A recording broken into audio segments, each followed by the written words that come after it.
a veces dudo de cantar esta última canción y especialmente hacerlo sin advertencia, porque yo a veces tendría que advertir lo que vamos a hacer. Esta vez no lo hice y les pido 1000 disculpas.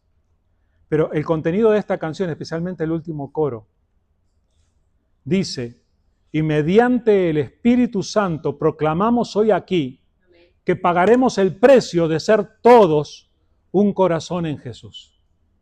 Tenía que haberles advertido que la canción decía eso. ¿Saben por qué? Porque delante de Dios no podemos jugar. No podemos, decía Salomón en el Eclesiastés, no puedes decir algo delante de Dios y después decir, uy, no, era broma. Saben que la unidad de la iglesia tiene un precio. Y a lo largo de los siglos, a veces ese precio ha sido la propia vida. Hay hermanos y hermanas nuestras que han entregado su vida, que han ido a la muerte, al pabellón de la muerte, por la unidad de la iglesia. Y no solo antes, hoy en día los hay. Hay cristianos que siguen entregando sus vidas por la fe. Entonces, si algún día alguien a ti te mira mal porque vas a la iglesia, considera que es un pequeñísimo malestar que tienes que enfrentar comparado con los que enfrentan otros. Pero seamos conscientes de que aquí, nosotros cantando, dijimos y lo hicimos delante del Espíritu Santo. En el Espíritu Santo proclamamos hoy aquí que pagaremos el precio de ser todos un corazón en Jesús. Bueno, dicho esto, hermanos, si yo estoy en la tienda, en el supermercado, y veo que se cruzan dos de ustedes y que no se saludan porque no se conocen, voy a venir con la chancla. Les advierto. Oiga, usted vaya y abrace, acérquese, salude, entienda, pregunte, acérquese. Porque esto de venir a la iglesia, a veces nosotros venimos a la iglesia como quien va al cine. Tú vas al cine y todavía allí hay más oscuridad que aquí, ¿verdad? Entonces, no importa quién está sentado a 2 sillas de ti.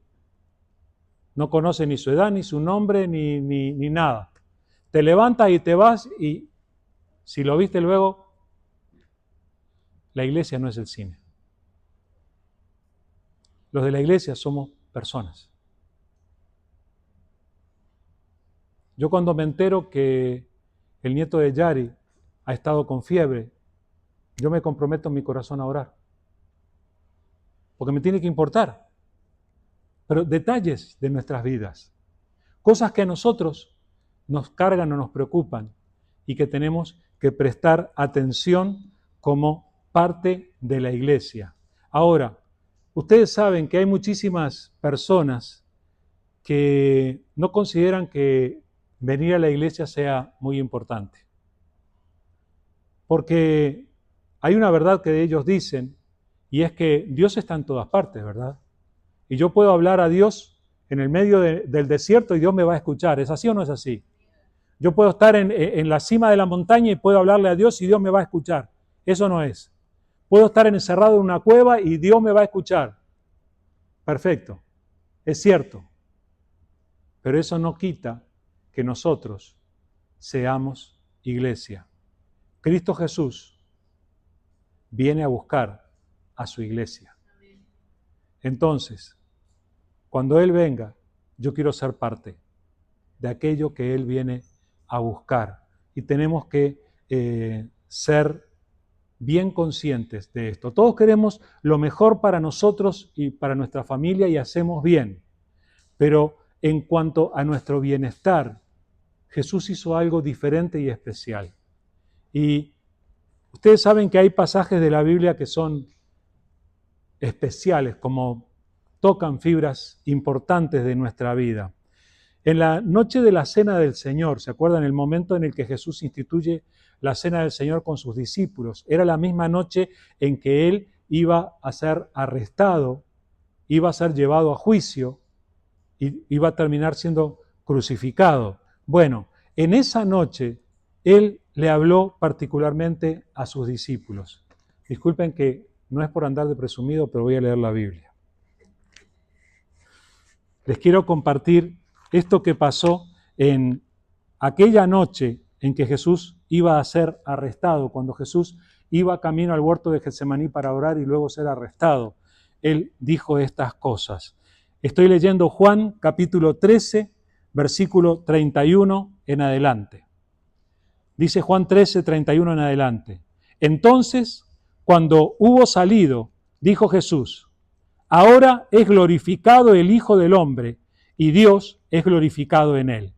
Si Dios es glorificado en él, Dios también le glorificará en sí mismo y enseguida le glorificará. Hijitos, aún estaré con vosotros un poco. Me buscaréis, pero como dije a los judíos, así os digo ahora a vosotros.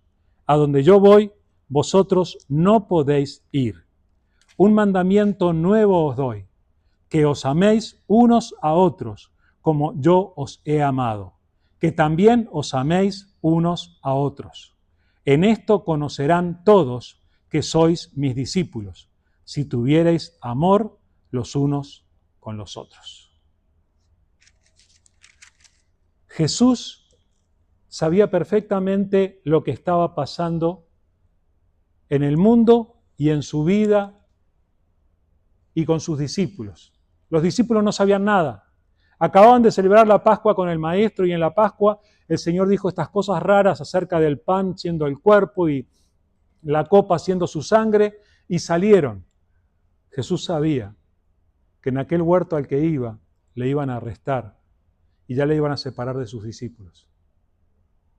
Entonces Jesús es como que les está dando las instrucciones de último momento y les dice: el Padre me va a glorificar. Miren, iba a la cruz, pero él sabía que ese no era el final de todo, sino que él sabía perfectamente lo que estaba ocurriendo. Y él, en estas palabras tan llenas de amor, yo creo que Juan grabó estas palabras en su corazón y por eso las repite tan literalmente. Hijitos, le dice, hijos amados. Está hablando a hombres grandes, pero los llama hijitos. Está refiriéndose al amor que él tiene. Y les dice: me van a ver por un ratito y después ya no me van a ver. Les estaba preparando para que ellos vivieran lo que nosotros vivimos ahora. Porque nosotros sabemos que Jesús prometió estar en medio de donde están 2 o 3 reunidos en su nombre, pero nosotros no le vemos. Jesús estaba preparando a sus discípulos para este tipo de experiencia. Así que estén preparados, le dice. Me ven ahora por un rato y después no me van a ver.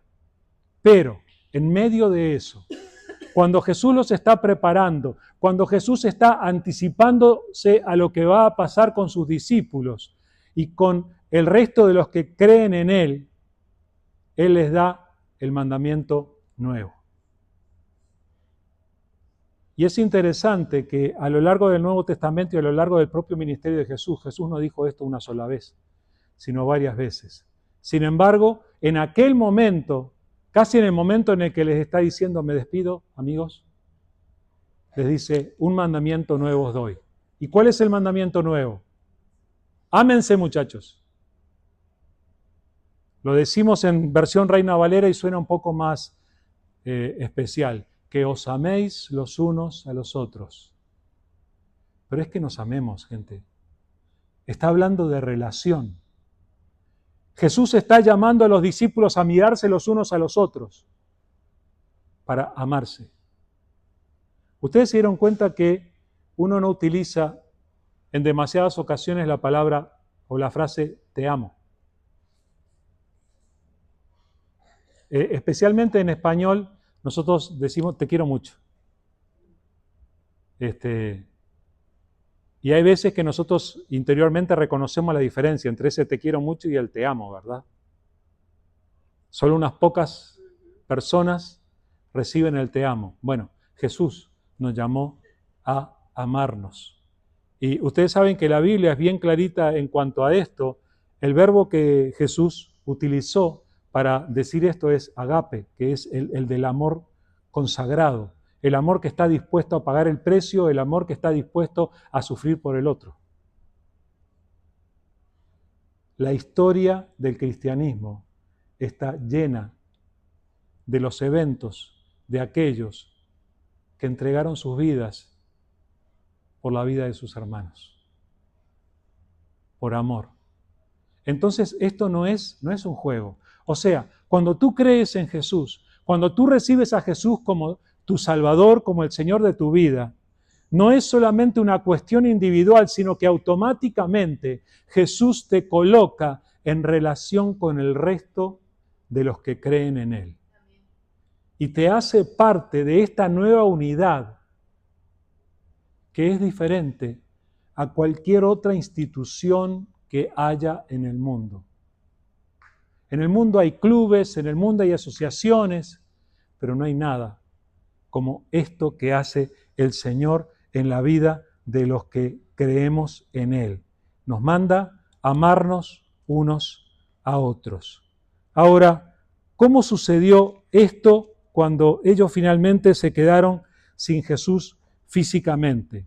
Vino el Espíritu Santo sobre ellos y el apóstol Pedro se levantó y presentó un mensaje a todos los que se habían reunido para escuchar o para ver qué era lo que estaba pasando con el grupo de los cristianos. Y cuando Pedro predicó, aproximadamente 3.000 personas recibieron a Jesús. ¿Y saben qué pasó a continuación? Empezaron a vivir en la práctica lo que Jesús había dicho. Les leo Hechos capítulo 2 del versículo 41 en adelante. Dice, así que los que recibieron su palabra fueron bautizados y se añadieron aquel día como 3.000 personas y perseveraban en la doctrina de los apóstoles, en la comunión unos con otros, en el partimiento del pan y en las oraciones. Y sobrevino temor a toda persona y muchas maravillas y señales eran hechas por los apóstoles. Todos los que habían creído estaban juntos y tenían en común todas las cosas y vendían sus propiedades y sus bienes y los repartían a todos según la necesidad de cada uno. Y perseverando unánimes, cada día en el templo y partiendo el pan en las casas, comían juntos con alegría y sencillez de corazón, alabando a Dios y teniendo favor con todo el pueblo.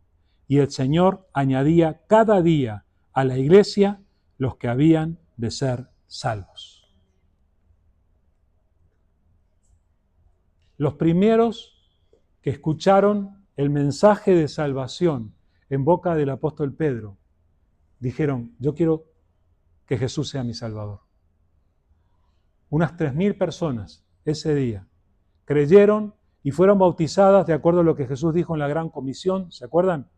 Vayan, hagan discípulos y bautícenlos en el nombre del Padre, del Hijo y del Espíritu Santo. Ellos estaban haciendo eso y entonces, automáticamente, sin que nadie le diera demasiadas instrucciones, ellos se dieron cuenta que entre ellos eran ahora una comunidad diferente.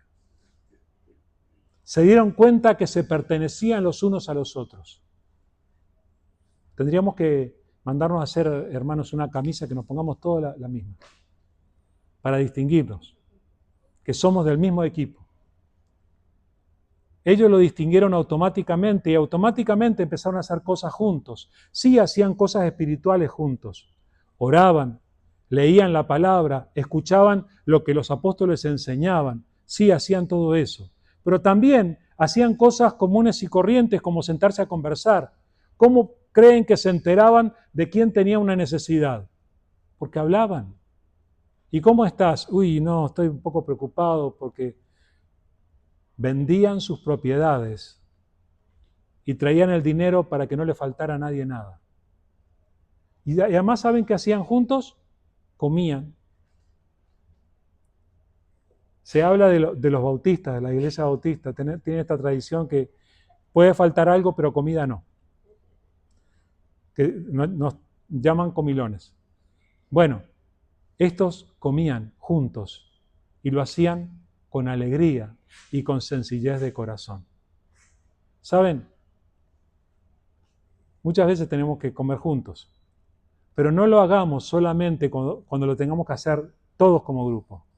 ¿Qué tal si de vez en cuando usted invita a alguno? O dicen, vámonos no sé, a Casa Olé a comer. Depende del gusto de cada uno, ¿verdad? Y comparten ese tiempo. Uno se aprende a conocer y acercarse cuando empieza a vivir esta realidad. Entendamos, hermanos, los que creemos en Jesús necesitamos experimentar la comunión con los demás, ser parte del mismo equipo que los otros, como le pasó a ellos. Ahora, ténganme paciencia porque les voy a leer otro capítulo y son 16, otro pasaje y son 16 versículos. ¿Me tienen paciencia? Les leo Efesios capítulo 4, versículo 1 en adelante. Efesios 4, 1 en adelante. Dice así la palabra del Señor. Yo, pues, preso en el Señor, os ruego que andéis como es digno de la vocación con que fuisteis llamados, con toda humildad y mansedumbre, soportándoos con paciencia los unos a los otros en amor, solícitos en guardar la unidad del Espíritu en el vínculo de la paz, un cuerpo y un espíritu, como fuisteis también llamados en una misma esperanza de vuestra vocación, un Señor, una fe, un bautismo, un Dios y Padre de todos, el cual es sobre todos y por todos y en todos. Pero a cada uno de nosotros fue dada la gracia conforme a la medida del don de Cristo, por lo cual dice, subiendo a lo alto, llevó cautiva la cautividad y dio dones a los hombres. Y eso de que subió, ¿qué es sino que también había descendido primero a las partes más bajas de la tierra? El que descendió es el mismo que también subió por encima de todos los cielos para llenarlo todo. Y él mismo constituyó a unos apóstoles, a otros profetas, a otros evangelistas y a otros pastores y maestros, a fin de perfeccionar a los santos para la obra del ministerio, para la edificación del cuerpo de Cristo, hasta que todos lleguemos a la unidad de la fe y del conocimiento del Hijo de Dios, a un varón perfecto a la medida de la estatura de la plenitud de Cristo, para que ya no seamos niños fluctuantes, llevados por doquiera de todo viento de doctrina, por estratagema de hombres que para engañar emplean con astucia las artimañas del error, sino que, siguiendo la verdad en amor, crezcamos en todo, en aquel que es la cabeza, esto es Cristo, de quien todo el cuerpo, bien concertado y unido entre sí, por todas las coyunturas que se ayudan mutuamente, según la actividad propia de cada miembro, recibe su crecimiento para ir edificándose en amor.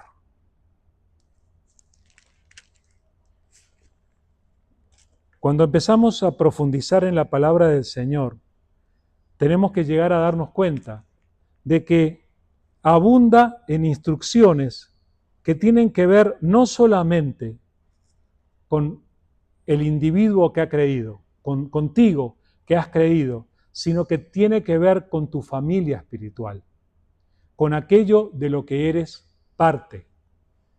Y esta exhortación que está allí en el capítulo 4 de Efesios es tremendamente fuerte en ese sentido. En primer lugar, contiene un llamado a una vida digna. Un llamado a una vida digna. El apóstol Pablo dice, yo pues, preso en el Señor, os ruego que andéis como es digno de la vocación con que fuisteis llamados, con toda humildad y mansedumbre, soportándoos con paciencia los unos a los otros en amor. Así que recibimos un llamado a una vida digna.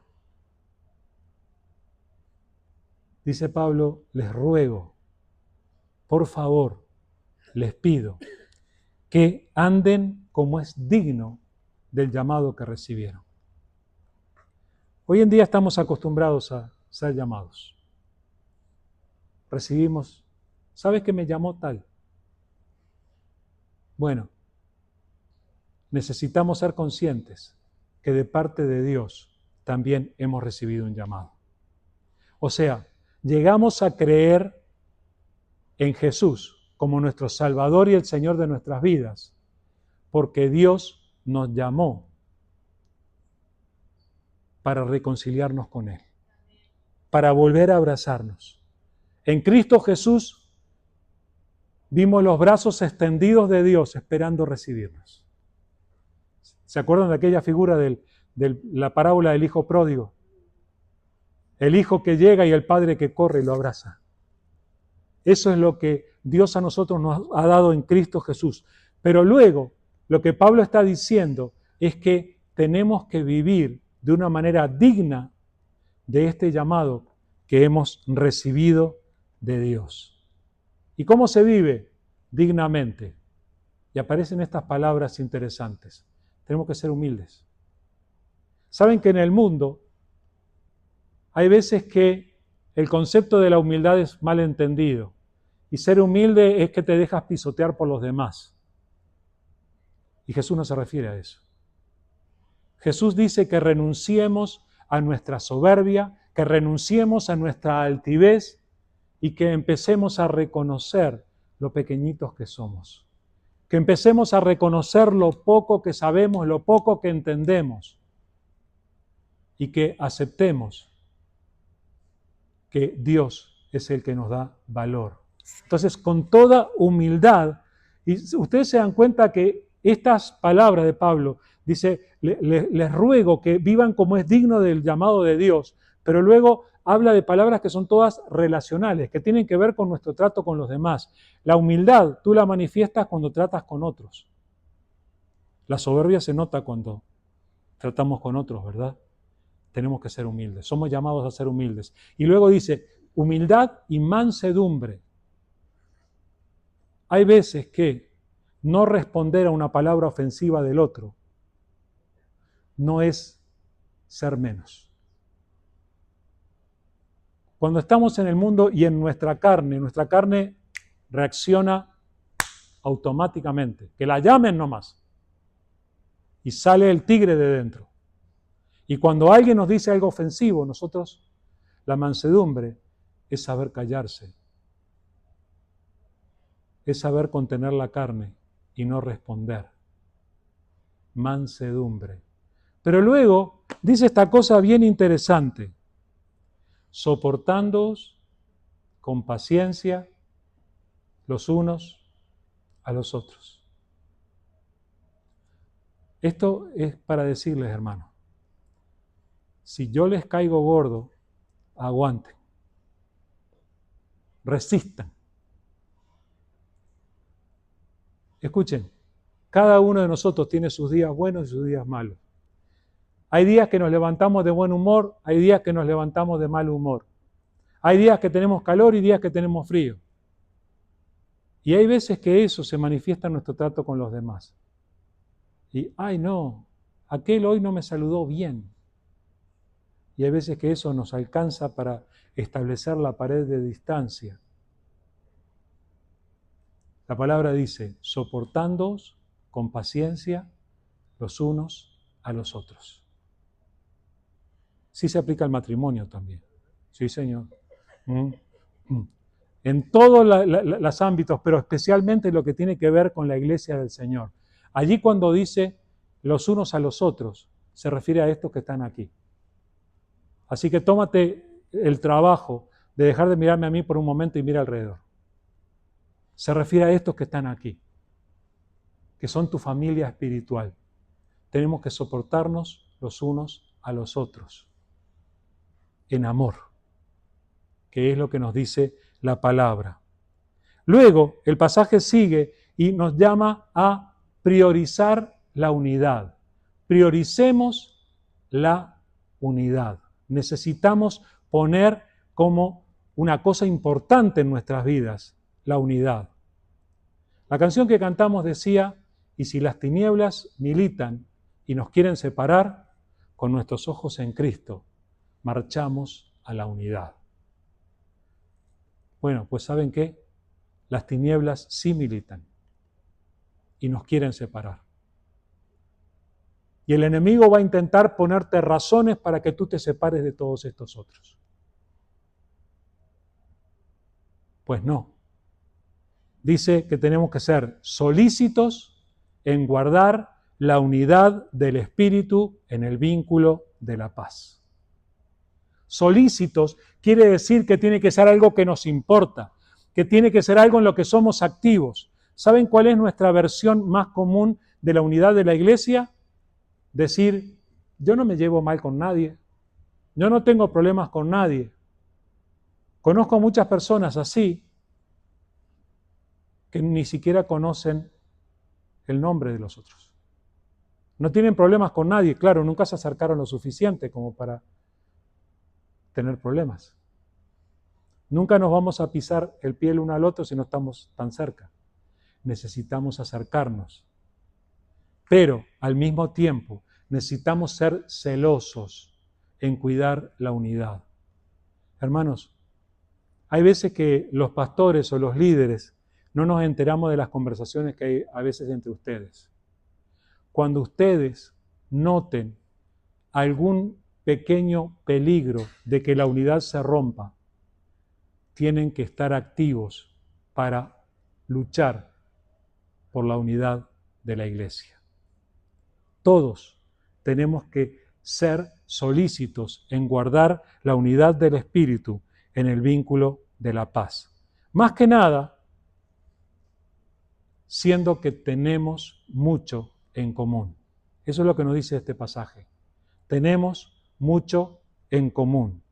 Dice, un cuerpo y un espíritu, como fuiste también llamados en una misma esperanza de vuestra vocación.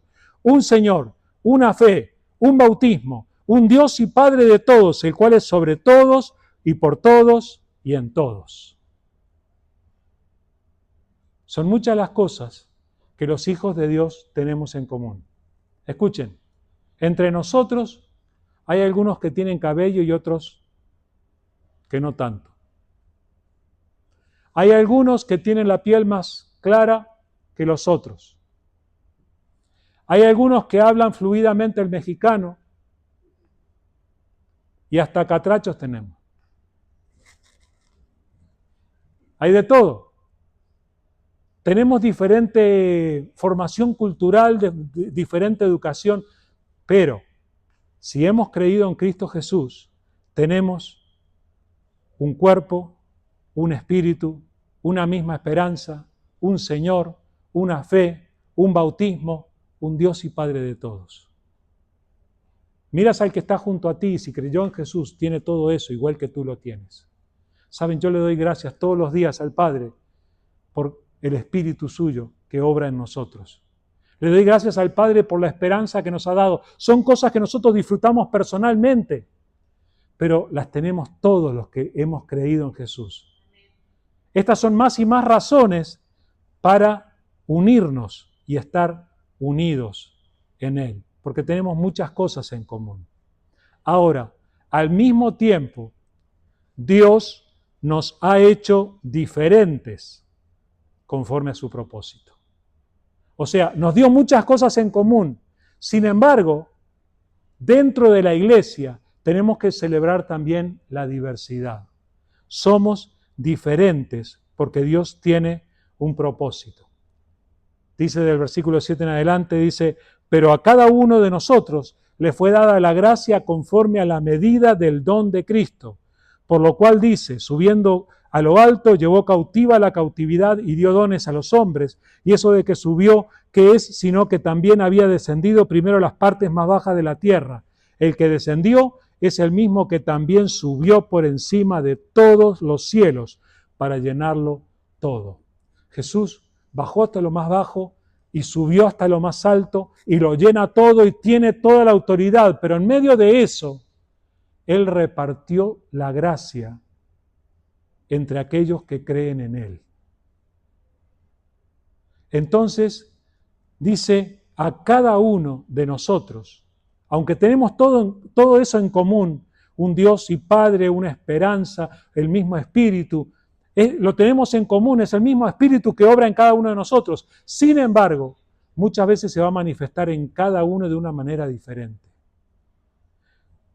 A cada uno de nosotros le fue dada la gracia conforme a la medida del don de Cristo. Y luego dice que Él es el que nos ha dado dones. Dio dones a los hombres. ¿Sabes qué quiere decir eso? Que desde que creíste en Jesús, tú tienes algo especial que Dios ha puesto en ti. Tú tienes un don espiritual o varios dones espirituales que Dios te ha dado. Y la pregunta es, ¿cuánto de tus dones espirituales estás usando? Porque ¿sabe cuál es la tendencia general? Dejamos que los que ya tenemos la experiencia de venir y pararnos delante de los demás, hagamos la mayoría de las cosas. Y yo en la iglesia soy oyente. Pues, ¿sabe qué? Eso puede funcionar en alguna institución humana por ahí fuera. Pero en la iglesia de Cristo Jesús, cada uno tiene que aportar aquello que Dios puso en su vida. Dios te dio dones. Y ustedes se acuerdan de la parábola de los talentos, ¿verdad? O tú haces rendir tus dones, o tú los escondes y los dejas ahí escondidos para que cuando venga el Señor te diga, siervo malo y negligente, quítate de aquí. No.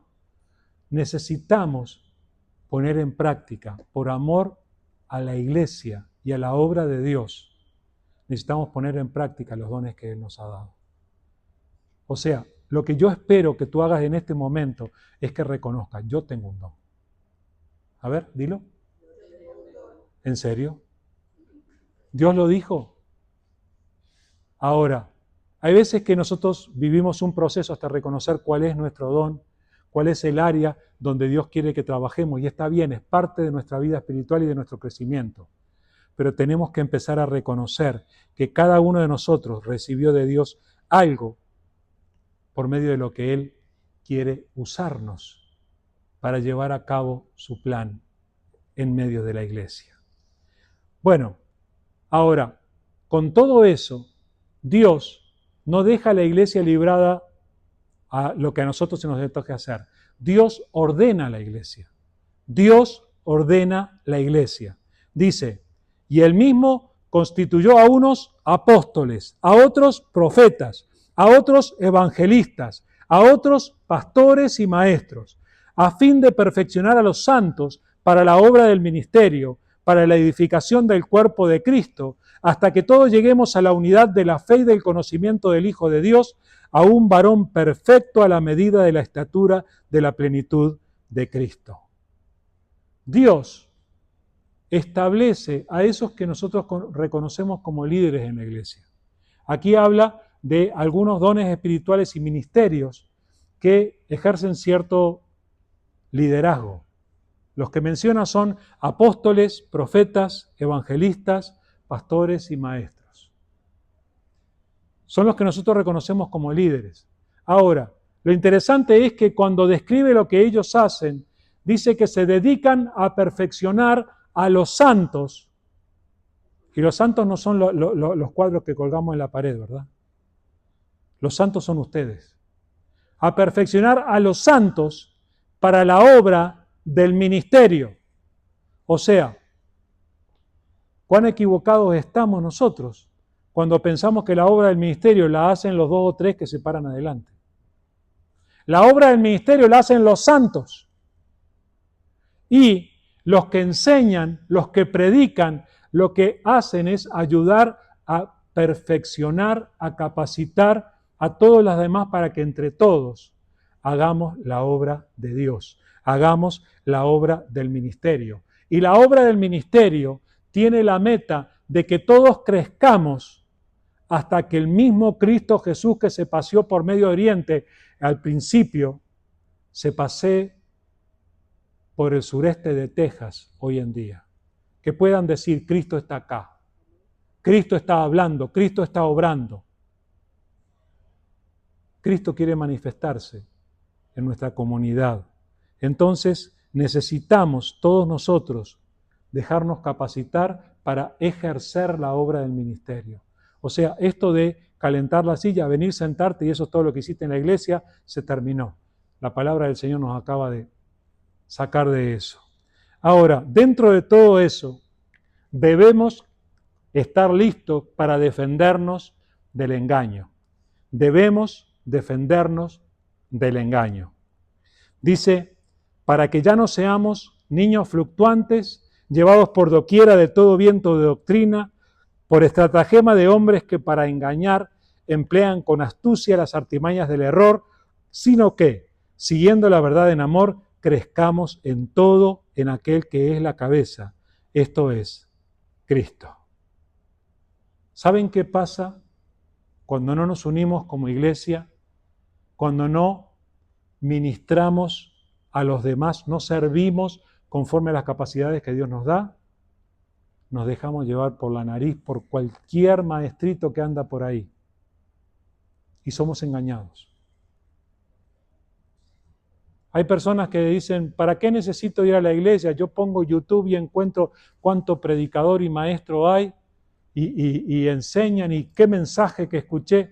Oigan, así como escuchas mensajes de los buenos, también hay algunos que te van a llevar lejos de Dios. Ten cuidado.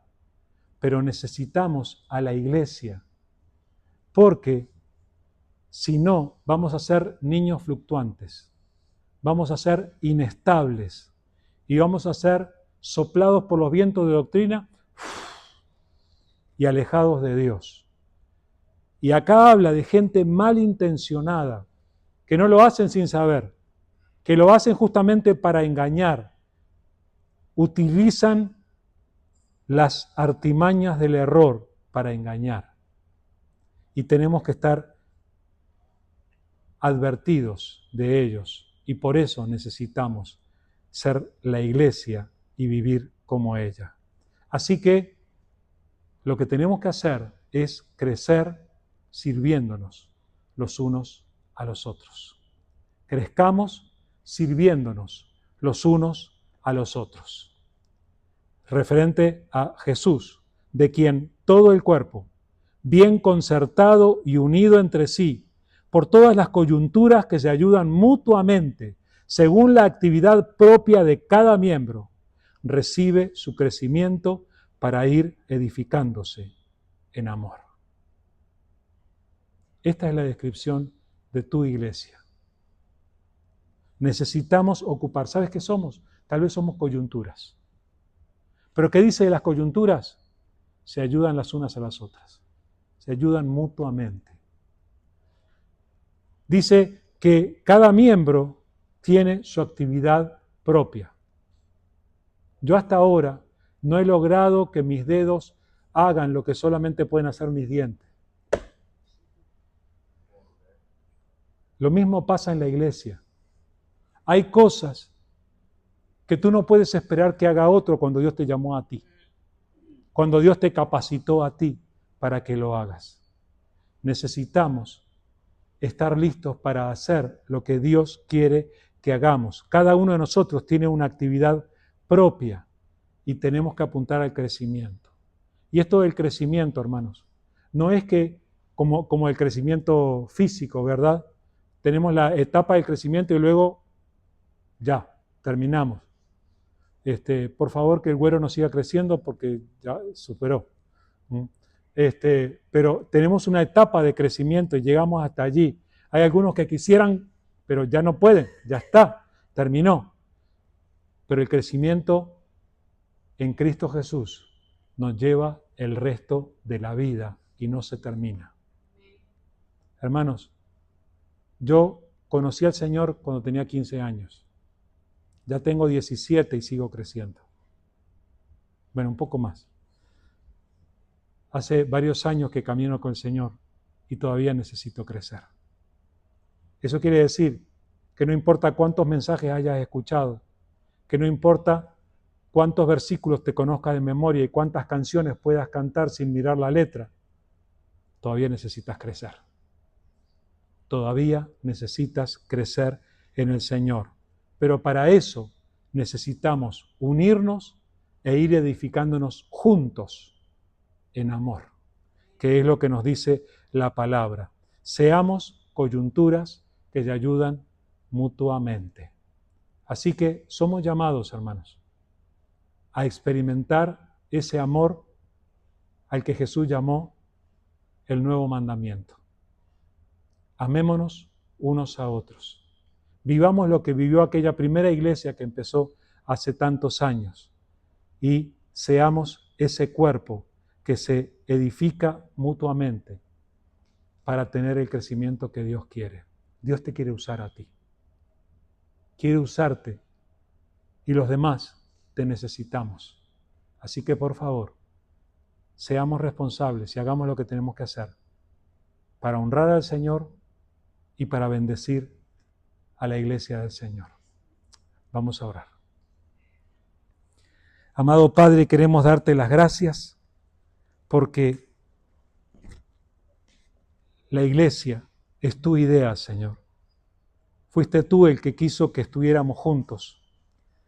No la inventamos nosotros, Señor, sino que tú planificaste que tus hijos nos reuniéramos y capacitados por ti, que nos hiciéramos bien los unos a los otros, que nos cuidáramos y que cumplamos con tu propósito hasta la segunda venida. Señor, aquí estamos delante de ti. Ayúdanos, Señor. Todavía necesitamos aprender cómo vivir esto. Ayúdanos, Señor, a ser responsables a cada uno de nosotros, que no nos conformemos con escuchar, que no nos conformemos con ser parte de los que están allí en la reunión, sino que podamos acercarnos a los otros, que podamos cuidarnos, que podamos bendecirnos, que podamos edificarnos para poder crecer juntos y para que otros se puedan añadir y puedan también creer en ti y empezar a crecer y edificarnos a nosotros también. Padre, obra en tu iglesia. Aquí estamos delante de ti. No queremos ser solamente una iglesia más. Queremos ser tu iglesia, con la obra de tu Espíritu en cada uno de nosotros. Queremos ser tu iglesia, cumpliendo con tus propósitos y obedeciéndote hasta la segunda venida.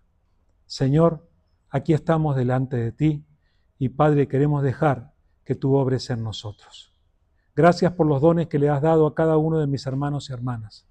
Señor, ayúdanos para que todos podamos servir con los dones que tú nos has dado y podamos honrarte con eso y podamos obedecerte. Gracias, Señor. Ponemos todo en tus manos y te damos la gloria y la honra que tú te mereces. En el nombre de Jesús. Amén, Señor. Bueno, muy bien. Solo para que recuerden, el miércoles nos reunimos para tener nuestro tiempo de edificación espiritual y están todos invitados. Por favor, vengan y participen y vamos a ser edificados. ¿Está bueno venir los miércoles? Bueno, vengan y edifiquémonos el miércoles. El viernes tenemos nuestro tiempo de oración a las 6 de la tarde. Están todos invitados. Es simplemente un tiempo de venir a orar juntos en el nombre del Señor y edificarnos. Y el domingo repetimos la rutina de tener estudio bíblico a las 9 y el servicio a las 10:15. Y hermana Blanca, ¿qué vamos a hacer ahora? Ah, venga. Hermanos, antes de que se vayan, tenemos preparado un convivio para que celebremos el cumpleaños de nuestros hermanos, de Nancy y de Sheila. Entonces, pues, vamos a orar por los alimentos. Pastor, bendiga los alimentos. Me mandó a orar. Por favor, antes de degustarlos. Amén. Amén. Padre, muchas gracias te damos, porque de alguna manera estamos aplicando lo que tú nos acabas de enseñar al reunirnos y comer juntos. Y Padre, bendice la unión de tu iglesia, bendice el tiempo que compartimos y Padre, bendice los alimentos que vamos a compartir, que los recibimos con gratitud delante de ti porque tú no nos dejas faltar. Señor, que tu gracia sea sobre tu iglesia y sobre cada uno. En el nombre de Jesús. Amén, Señor.